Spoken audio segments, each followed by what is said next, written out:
All right, good morning, good afternoon, good evening. Excuse me. This is the follow up to the short I had posted earlier about the book of Samuel and the prophet and how it relates to John the Baptist and Jesus Christ and all that.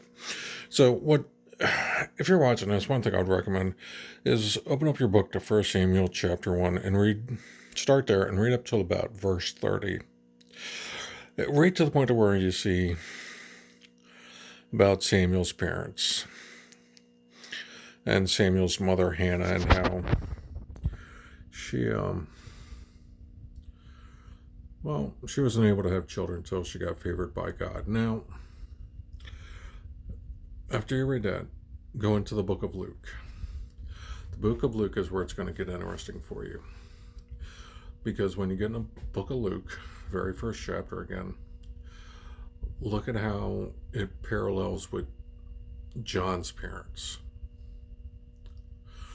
Okay, because John's mother was barren, and they were getting up there elderly in age, until an angel of the Lord turned and told John's father that his wife will conceive. And when she did, John sort of scoffed at it, and he was shut up. Now, he was allowed to speak until the baby was born. Now, Samuel was allowed to go serve the Lord because his mother dedicated him to the Lord until he was fully weaned. So, we're looking at about 2 years or so. But Samuel also went forward and lived through a corrupt time and anointed the first king of Israel, the physical land of Israel. And that was Saul. And Saul, somewhere along the line, disobeyed God, became corrupt.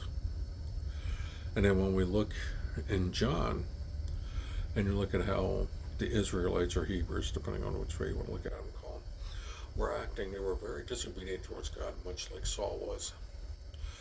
And look who came out after him.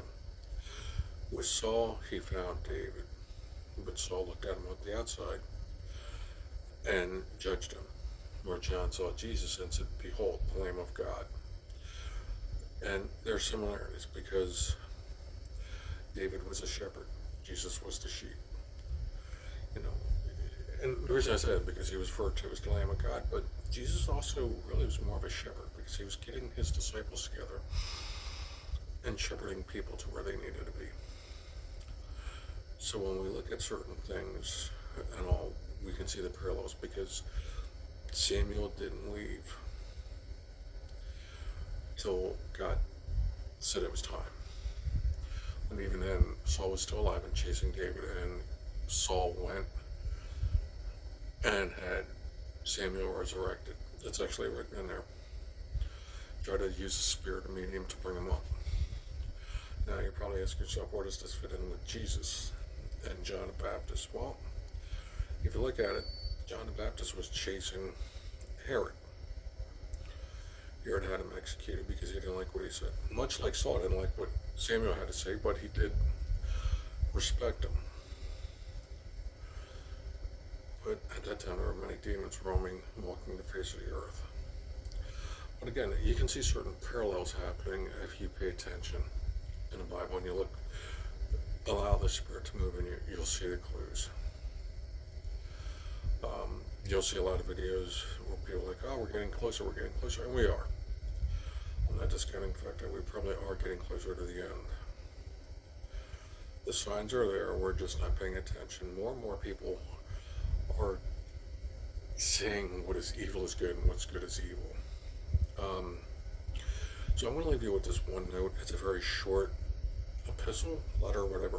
Read the Jude. It's not very long. It's only like maybe front and back, maybe 2-3 pages long, front and back. But it's very foretelling, and just really meditate upon that. Yeah.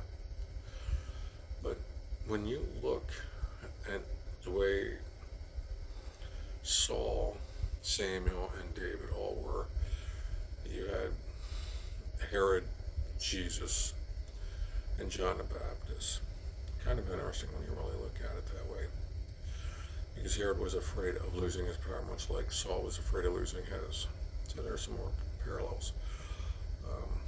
But again, when you get time, read it, meditate it, and take your time reading it. I'm not going to condemn anyone, but honestly, read the Bible for yourself. Don't take someone that says, oh, well, this is what it says, because it's great you know the Hebrew, you know the Greek.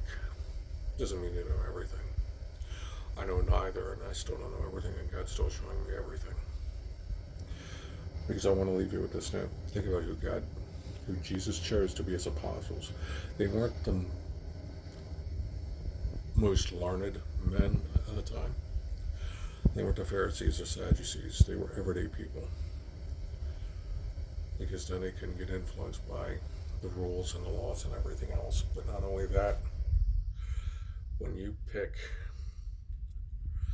the most common people and they stick to it, people are going to believe them. You know what? Have a blessed day.